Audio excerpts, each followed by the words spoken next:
नमस्कार बच्चों, माध्यमिक शिक्षा मंडल मध्य प्रदेश द्वारा जो प्रश्न बैंक अपलोड की गई है उसमें कक्षा 10वीं के विज्ञान विषय के जो हल हैं वो अध्याय बार 1 से लेकर 5 तक जो आपकी अर्धवार्षिक एवं वार्षिक परीक्षा की दृष्टि से महत्वपूर्ण हैं, उनके हल यहाँ इस वीडियो में प्रस्तुत किए जा रहे हैं। तो चलिए हम देख लेते हैं अध्याय 1 के वस्तुनिष्ठ प्रश्नों के हल। पहला प्रश्न है, निम्न में से कौन सा भौतिक परिवर्तन नहीं है? तो जो एलपीजी का दहन है, दूसरा वाला ऑप्शन इसका सही है। एलपीजी का दहन भौतिक परिवर्तन नहीं होता, रासायनिक परिवर्तन होता है। दूसरे प्रश्न पे चलते हैं। जल का विद्युत अपघटन एक अभिक्रिया है, हाइड्रोजन एवं ऑक्सीजन में मोल अनुपात होगा। तो जल का यदि विद्युत अपघटन करते हैं तो चूंकि जल H2O होता है, 2 हाइड्रोजन 1 ऑक्सीजन से मिलकर बना होता है, तो इसका अपघटन होगा तो 2 मोल हाइड्रोजन के और 1 मोल ऑक्सीजन का निकलेगा यहाँ पर। तो ये आंसर इसका सही है। प्रश्न क्रमांक को देखते हैं 3 को। निम्न में से कौन सा कथन सत्य है?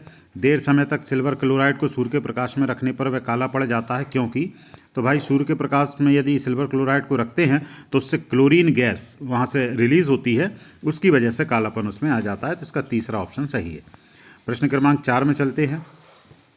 बेरियम क्लोराइड अमोनियम सल्फेट से क्रिया करके बेरियम सल्फेट एवं अमोनियम क्लोराइड बनाता है। निम्नलिखित में से कौन सा कथन अभिक्रिया के प्रकार को सही प्रकार प्रदर्शित करता है?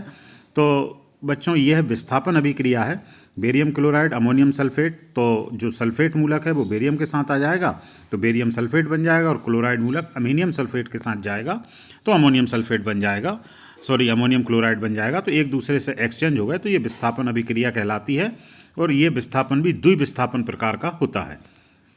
प्रश्न क्रमांक 5 को देख लेते हैं। प्रश्न क्रमांक 5 है, निम्न में से कौन सी ऊष्माक्षेपी अभिक्रिया है? तो जल की बिना बुझे चूने से जो अभिक्रिया की जाती है वो ऊष्माक्षेपी अभिक्रिया के अंतर्गत होती है। प्रश्न क्रमांक 6 में ऊपर एक अभिक्रिया दी गई है, ये किस प्रकार की है? तो यहाँ पर इसे देखते हैं तो ये विस्थापन अभिक्रिया है, क्योंकि यहाँ पर जो आयरन का ऑक्साइड है Fe2O3 है वो एल्यूमिनियम से क्रिया कर रहा है और एल्यूमिनियम का ऑक्साइड बन रहा है, मतलब एल्यूमिनियम ने आयरन को विस्थापित कर दिया है। तो ये विस्थापन अभिक्रिया यहाँ पर है। प्रश्न क्रमांक 7 को देखते हैं। हाइड्रोजन का योग तथा O2 का ह्रास कहलाता है। तो बच्चों कोई भी अभिक्रिया में जब हाइड्रोजन ऐड होती है तो उसे अपचयन अभिक्रिया के नाम से जाना जाता है। तो इसका ऑप्शन पहला वाला सही होगा, अपचयन अभिक्रिया।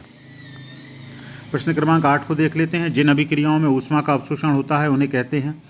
तो जिन अभिक्रियाओं में ऊष्मा का अवशोषण होता है तो वो ऊष्मा शोषी अभिक्रियाओं के नाम से जानी जाती हैं।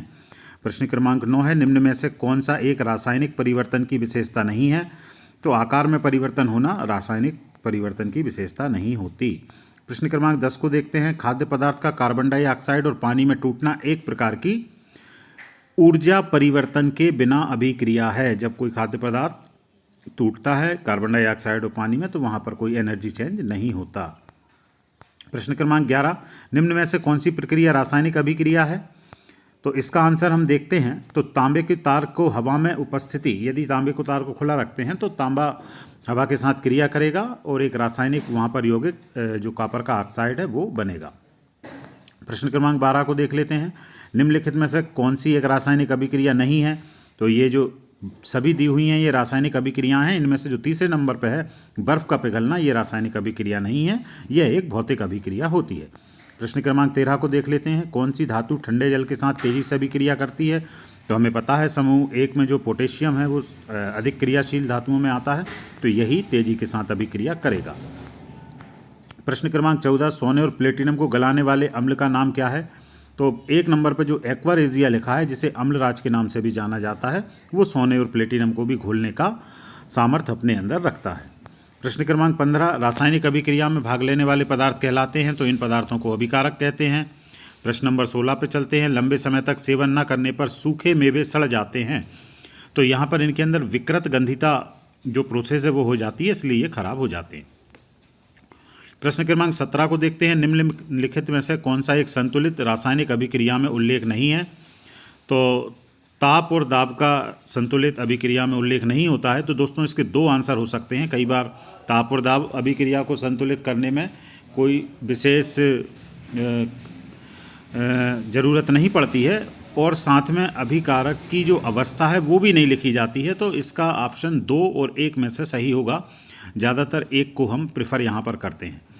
प्रश्न क्रमांक 18 है, वसायुक्त खाद्य पदार्थ विकृत गंधी हो जाते हैं।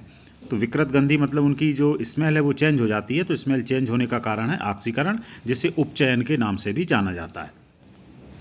प्रश्न क्रमांक 19 को देखते हैं। ऑक्सीकरण वह प्रक्रम है जिसमें, तो सीधी सी बात है भैया, ऑक्सीकरण में ऑक्सीजन का संयोग होता है और अपचयन में हाइड्रोजन का योग होता है। ये बातें आप ध्यान रखेंगे। प्रश्न क्रमांक 20, उस गैस का नाम क्या है जो पॉप ध्वनि से जलती है? तो जो हाइड्रोजन गैस होती है वो पॉप ध्वनि के साथ जलती है। तो ये अध्याय 1 के प्रश्न उत्तर थे आपके प्रश्न बैंक में जो दिए थे, सबके उत्तर यहाँ पर मैंने उपलब्ध कराए, इनसे आप अपनी तैयारी कीजिए। इसी प्रकार अध्याय 2, 3, 4 और 5 इन सबके उत्तर के वीडियोज़ मेरे चैनल पर उपलब्ध हैं। इस वीडियो के बाद उन्हें ज़रूर देख लें। बहुत बहुत धन्यवाद सभी को।